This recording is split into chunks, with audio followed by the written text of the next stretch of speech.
Took 3 months off, usually around February, March, and April every year.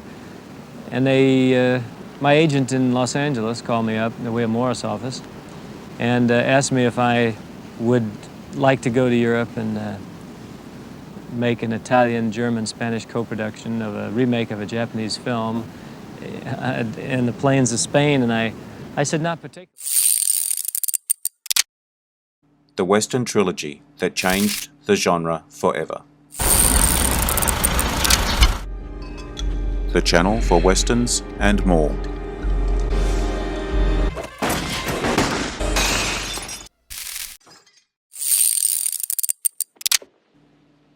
Sergio Leone's Dollars trilogy. Today, we dive deep into historical context, scene breakdowns, influences, production stories, themes, and legacy. A sun-baked frontier where justice is a bullet, heroes are myths, and the only law is survival. Today, we're delving into Sergio Leone's Dollars trilogy. A Fistful of Dollars, For a Few Dollars More, and The Good, the Bad, and the Ugly, from 1964 to 1966. This Italian visionary turned the American West on its head, birthing the spaghetti western era, with raw violence, operatic tension, and a squinting anti-hero, Clint Eastwood's Man with No Name. We'll break down each film, uncover production secrets, explore Morricone's legendary score, and the trace influences from Kurosawa to Tarantino. If you're a fan of gritty revenge tales, or just discovering these gems, saddle up. If you enjoy this video, hit notification to get my new videos. Check out my channel and Facebook page. The links are in the description below. Comment, like, share, and subscribe. I am Wrangler. Let's get started. Stay with me till the end. Took 3 months off, usually around February, March, and April every year. And they, my agent in Los Angeles called me up in the William Morris office and asked me if I would like to go to Europe and make an Italian, German, Spanish co-production of a remake of a Japanese film in the plains of Spain, and I said not particularly.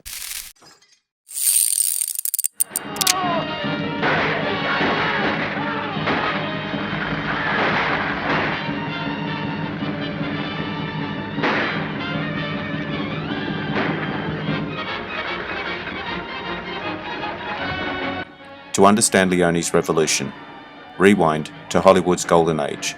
Westerns were morality plays. John Ford's Monument Valley epics, like Stagecoach, 1939, pitted noble cowboys against savages, with clear good versus evil lines. John Wayne embodied the heroic archetype in over 80 films, but by the late 1960s, audiences craved edgier fare amid Vietnam War disillusionment and civil rights unrest.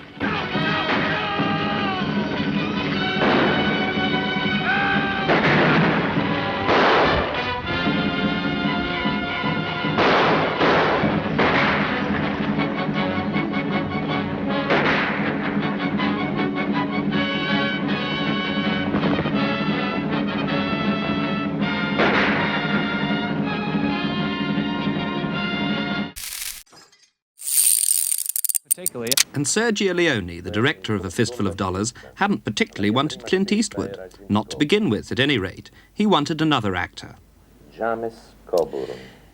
I really wanted James Coburn, but he was too expensive. The Italian cinema is very poor. We got Clint for $15,000. Coburn wanted $25,000. I didn't see any character in Rawhide, only a physical figure. What struck me most about Clint was his indolent way of moving.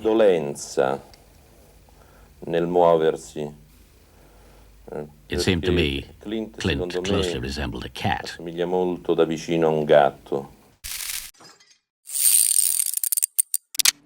Enter Italy's spaghetti western, low-budget auteurs, filmed in Spain's Tabernas Desert, dubbed the only desert in Europe. Producers churned out hundreds, aping American tropes with dubbed dialogue and graphic violence. Sergio Leone, a former assistant director on films like Helen of Troy. Freedom. Come to Troy with me. From the moment of their first meeting, their first kiss, flames a story of mighty events that will forever echo along the corridors of time. The war council of the Grecian leaders, heroes and demigods, the invulnerable... The script was in English, very strange English, because it had been written by an Italian group of people who didn't speak English that well, especially English with what you'd call the Western kind of slang. It was like an Italian concept of what a Western slang would be. So that a lot of the dialogue was a little bit on the shaky side. So I liked it though, and I felt that maybe a European approach would give the Western a new flavor. Something, because I thought it had been in a very stagnant period at that point. The part wasn't as spare as that in the script, but to me, the more the character would get into expository scenes and start explaining things, the more it would dissipate the mystery of the character or the strength of the character. So we cut it down very lean, and Sergio Leone agreed that we'd try to make this guy a little bit unique. You're not quite sure who he is. You're not even quite sure he's the hero until 3/4 or halfway through the film. Drew from Akira Kurosawa's Yojimbo, 1961. A Ronin tale of wandering samurai pitting Yakuza gangs against each other. Leone borrowed the plot for his debut, but infused it with Italian opera flair, extreme close-ups, sweeping widescreen vistas, and moral ambiguity.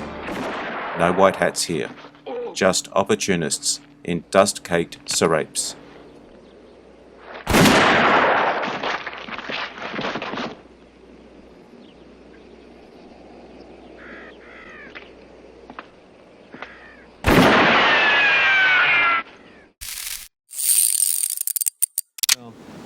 Che il più grande scrittore western è stato e sarà sempre Omero. The greatest scriptwriter of westerns was Homer. The archetypes of yesterday's cowboys were Achilles, Ajax, Agamemnon, and Hector. Achille, Aiace, Agamennone, Hector. My idea was to bring back the Italian commedia dell'arte. Il genere alla commedia dell'arte italiana. A Fistful of Dollars, 1964. Budget under $1 million. Leone cast TV actor Clint Eastwood, fresh off Rawhide, as the stranger, a nameless drifter in poncho and sombrero. Arriving in the ghost town of San Miguel, he exploits a turf war between the tyrannical Rojos and rival Baxters. Key scene: the stranger witnesses the Rojos massacre the rival posse, then plays both sides for profit. Leone's style shines in the oppressive heat, long takes of sweat beading, eyes narrowing in ultra close-ups. The rescue of Marisol, Marianne Koch, adds a rare heart. The stranger frees her family, gets brutally beaten, then returns with iron-plated vengeance. Climax, a rain-soaked showdown, where he mows down the Rojo gang from a bell tower. Production woes. Eastwood was a method holdout, clashing with Leone's chaotic set. Shot in Almira, Spain, with Spanish extras as Mexicans, hence spaghetti. Critics slammed it as a Rojimbo ripoff, but US release in 1967 exploded. $14 million gross. Eastwood became a star. The anti-hero archetype, cynical, laconic, was born. My mistake. 4 coffins.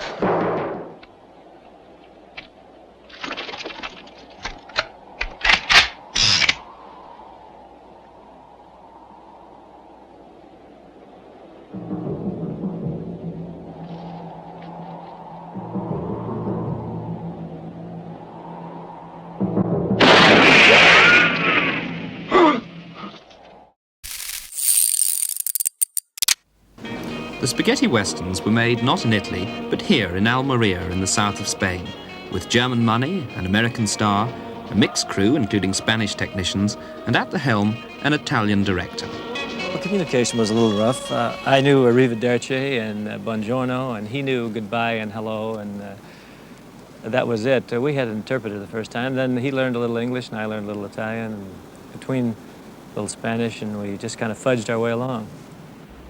Io penso che la caratteristica dei miei film sia My quella- films are basically silent films. sono dei film muti. The dialogue just adds some Il wit. dialogo ha solamente un valore e ha un senso aforistico. For a few dollars more, 1965. Now, with a bigger budget, Leone refines his formula. The man with no name, still unnamed, partners with Colonel Douglas Mortimer, Lee Van Cleef, a dapper bounty hunter with a pocket watch chiming a tragic tune. Their quarry, El Indio, Gian Maria Volonte, a drug-addled bandit with a haunted past. Flashbacks reveal El Indio's rape and murder of Mortimer's sister, fueling operatic revenge. Signature moments. The dual torment in a dusty square, stretched to agonizing tension. Indio's gang's opium-fueled heist at a bank disguised as a monastery. Leone's camera circles like a predator. Morricone's score weaves eerie guitars and bells. Van Cleef, scouted from a few dollars more ad, steals scenes with icy precision. Eastwood's character gets backstory hints. A wanted poster reveals his name as Manco. Production, more polished, but Leone's perfectionism ballooned costs, grossed $15 million.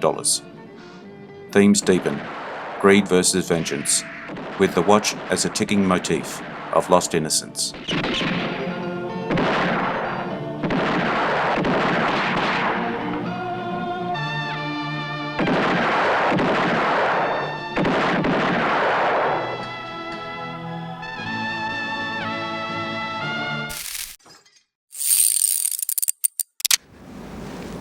Again, working with Leone, I read an interview once with Eli Wallach, who'd come and work with you in one of the subsequent films, and he was saying that you had to do some hazardous stunts. Oh yeah, I remember they were going to blow up a 200-meter bridge, and they had something like 1,800 pounds of dynamite or so. They had just tons of dynamite in the thing. And I said to Sergio, I said, where are we going to be? They had 5 cameras on. And he says, well, you'll be down here next to this first camera. You'll crawl up here, and then just as you come over the top where the camera is, the bridge will blow up behind you. And I looked at the bridge, and I looked at the distance between it, and I said, I knew it was close. I thought it was very close, too close. But I said, rather than say, no, I don't want to do that, I said, Sergio, where are you going to be? And he said, oh. He says, well, I'll be right here, and right behind this camera, waiting for you, right where you come in. I said, fine. If you'll be there, I said, then I'll do it. He kind of did a long look at me. And all of a sudden, I took a walk back, and I saw 2 guys coming up in Wallach's wardrobe and my wardrobe. And I said, oh, you're going to use doubles. Why is that? Well, Sergio's decided he wants to be up on the hill so he can get a better look.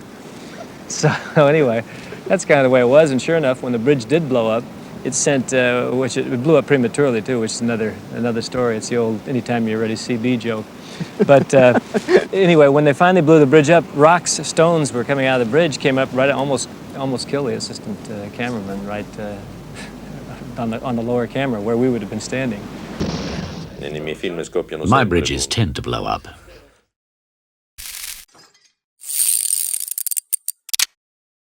The Good, the Bad and the Ugly, 1966. Epic runtime, nearly 3 hours. Set during the Civil War. 3 anti-heroes hunt $200,000 in Confederate gold buried in Sad Hill Cemetery. The Good, Blondie, Eastwood, pragmatic bounty hunter. The Bad, Angel Eyes, Van Cleef, sadistic killer. The Ugly, Tuco, Eli Wallach, verbose bandit. Iconic opener, Tuco's wild chase through a desert monastery. Betrayals abound. Blondie and Tuco's scam partnerships shatter. The bridge destruction scene. A brutal anti-war statement, with thousands of extras simulating carnage. Morricone's score. 10 themes, from coyote howls to the triumphant ecstasy of gold.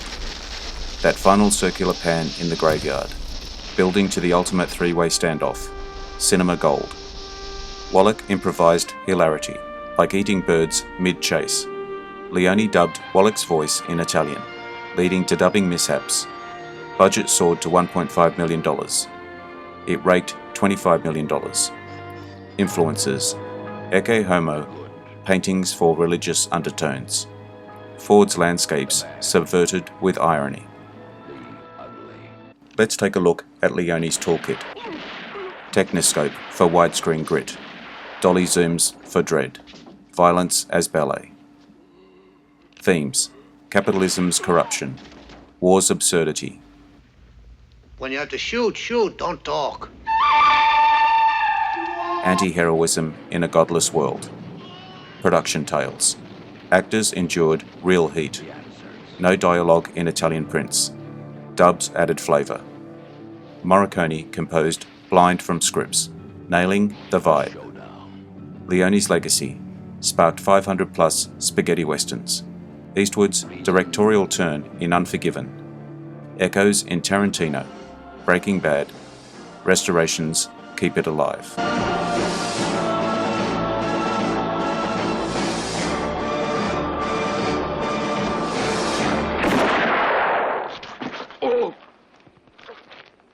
I hope you enjoyed the video. Hit notification to get my new videos. Check out my channel and Facebook page. The links are in the description below. Comment, like, share, hype, and subscribe. I am Wrangler. Bye for now. See you again soon.